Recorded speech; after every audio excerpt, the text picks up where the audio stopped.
दोस्तों नमस्कार, ए news office पर आपका स्वागत है और मैं हूं नीरज अधिकारी।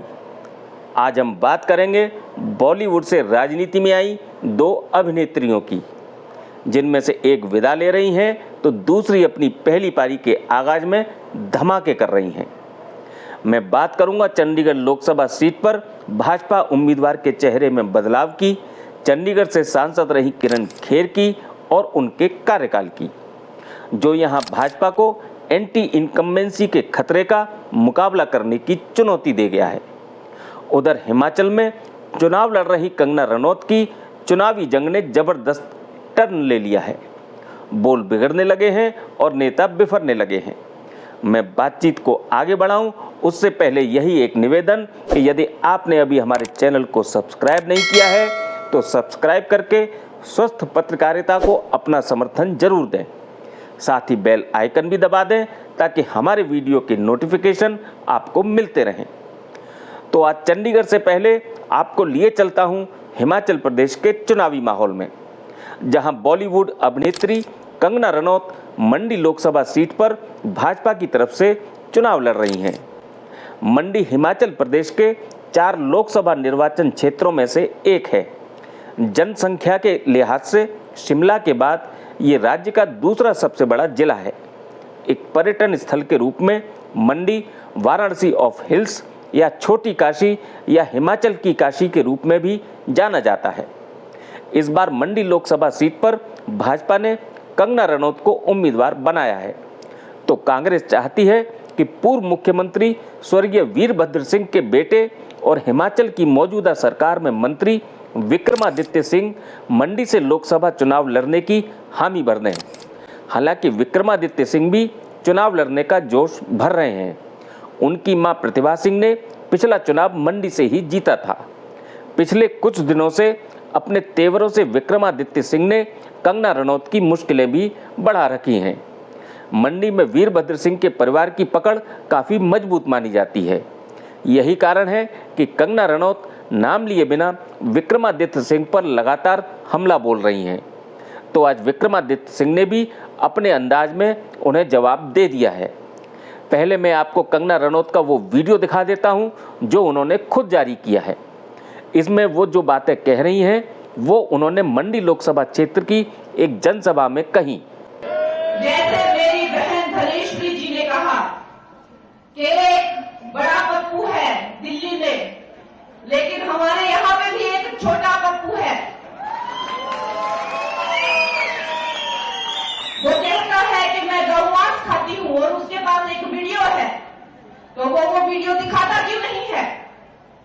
उसके पास कोई तो इस चीज का प्रमाण होगा कि उसने मुझे गौ मांस खाते हुए कहां देखा। कोई रेस्टोरेंट का बिल होगा, कोई फोटो होगा, कोई इंटरव्यू होगा। झूठा और एक नंबर का पलटूबाज है ये छोटा पप्पू।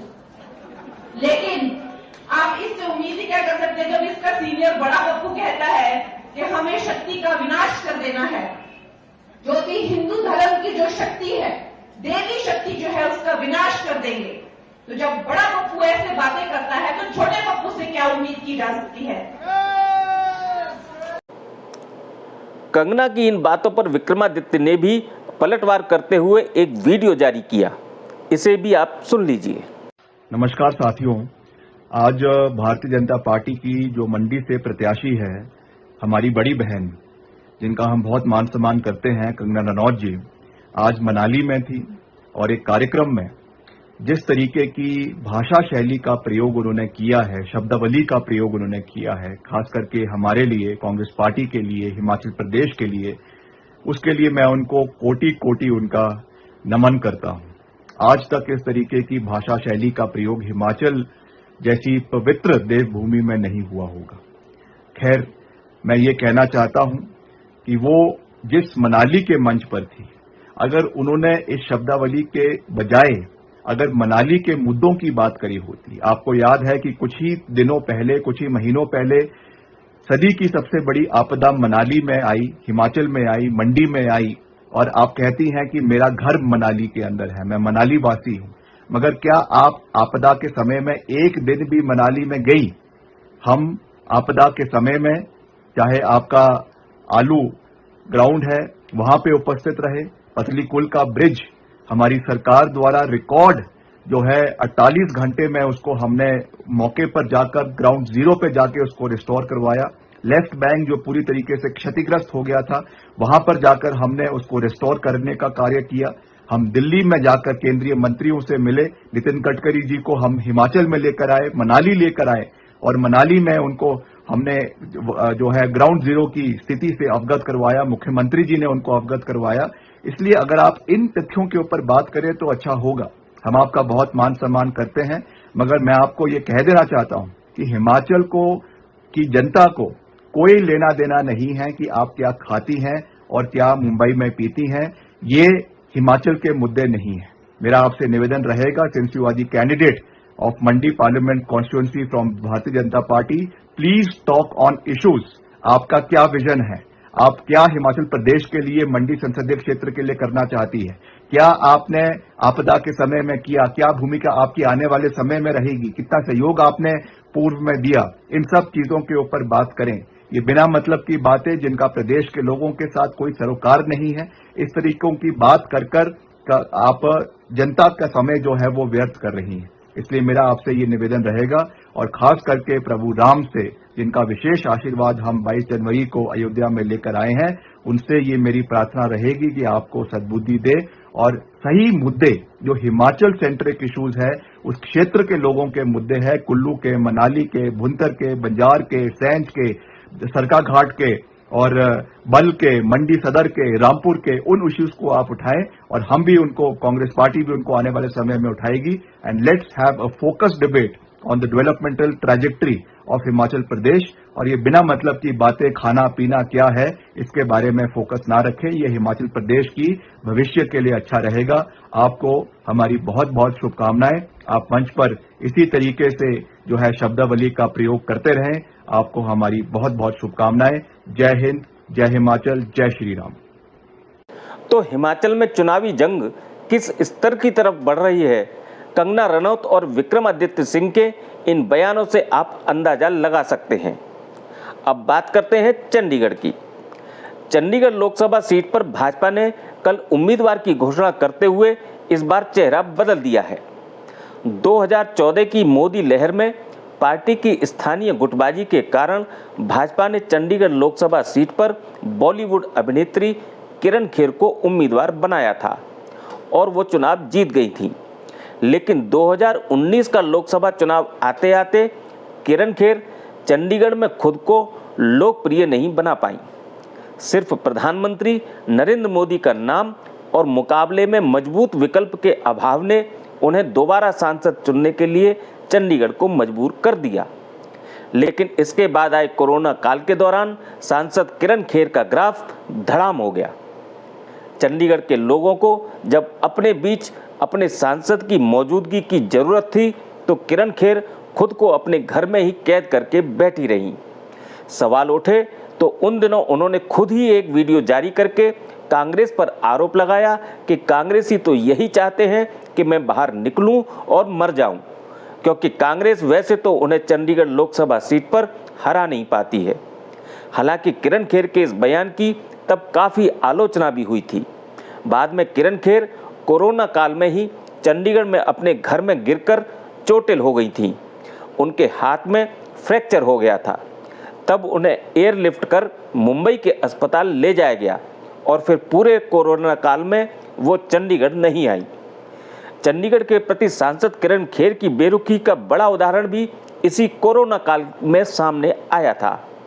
दरअसल तब उनके पति अनुपम खेर ने पूरे देश में जरूरी चिकित्सा उपकरण उपलब्ध कराने का बीड़ा उठाया था और उस समय इस सबसे बड़ी जरूरत और सबसे बड़ी राहत का भंडार अनुपम खेर फाउंडेशन के गोदाम में भरा हुआ था, जो कि यूएसए ग्लोबल कैंसर फाउंडेशन और भारत फोर्स के सहयोग से इकट्ठा किया गया था। अनुपम खेर ने इस राहत अभियान को प्रोजेक्ट हील इंडिया नाम दिया था और इसके तहत देश भर के जरूरतमंद अस्पतालों को वेंटिलेटर और ऑक्सीजन कंसंट्रेटर समेत कई मेडिकल इक्विपमेंट्स उपलब्ध कराए थे। लेकिन सांसद किरण खेर ने अपने घर में इस बड़ी राहत का अंबार लगा होने के बावजूद अपने चुनाव क्षेत्र चंडीगढ़ को इस राहत अभियान की प्राथमिकता में शामिल नहीं किया, जबकि चंडीगढ़ प्रदेश भाजपा के मेडिकल प्रकोष्ठ के संयोजक प्रिंस बदूला खुद सांसद किरण खेर से ये राहत चंडीगढ़ भी पहुंचाने की अपील करते रहे, लेकिन उन्हें कोई जवाब नहीं मिला था। मैंने उस समय इस पूरे घटनाक्रम पर भी एक वीडियो बनाया था, ये मैंने रेफरेंस के लिए डिस्क्रिप्शन में ऊपर ही डाल दिया है, आप वहां इसे देख सकते हैं। बाद में जब किरण खेर मुंबई से चंडीगढ़ आई तो अपनी हेल्थ को लेकर बहुत संवेदनशील दिखी, और जैसी उनकी उम्र है उसमें हर एक को अपनी सेहत के प्रति इतना संवेदनशील होना भी चाहिए। लेकिन किरण खेर अपने 10 साल के कार्यकाल में चंडीगढ़ में अपने काम से ज़्यादा अपनी जुबान को लेकर चर्चा में और विवादों में रहीं। सिर्फ वीवीआईपी को छोड़कर किसी भी अन्य व्यक्ति के लिए उनकी जुबान से आप शब्द नहीं सुना गया। वो हमेशा तू तड़ाक करके ही बातें करती रहीं। कभी किसी को मास्क लगाने के लिए डपट देना या दूर खड़े होकर बात करने के लिए कहना, वो अपने व्यवहार से चंडीगढ़ के लोगों को प्रभावित नहीं कर पाई। अधिकांश समय उन्हें मुंबई में ही रहना पसंद था। चंडीगढ़ में लोकसभा या नगर निगम चुनाव के बाद वो सिर्फ नगर निगम हाउस की मीटिंग, पार्टी के कार्यक्रम या उद्घाटन अथवा किसी शिलान्यास के कार्यक्रम या प्रशासन के फंक्शन में ही दिखती रहीं। अन्य दिनों में चंडीगढ़ के आम लोगों से उनकी दैनिक मुलाकात कभी संभव नहीं हुई। किरण खेर का स्वभाव चंडीगढ़ के लोगों को उनसे दूर करता चला गया।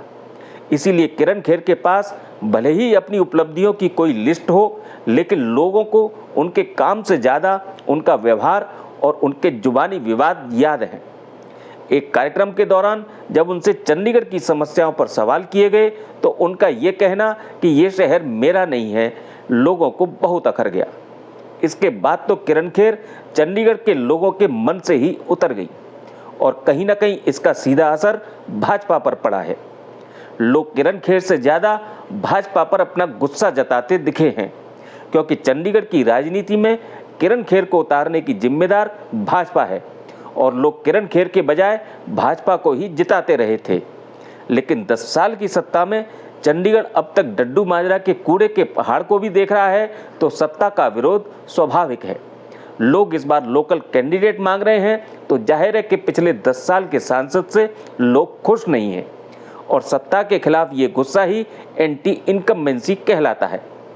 भाजपा ने भी शायद इसे स्वीकार कर लिया, और इस चुनौती से मुकाबले के लिए ही इस बार किरण खेर की जगह चंडीगढ़ प्रदेश भाजपा के पूर्व अध्यक्ष संजय टंडन को चंडीगढ़ लोकसभा सीट पर उम्मीदवार बनाया है।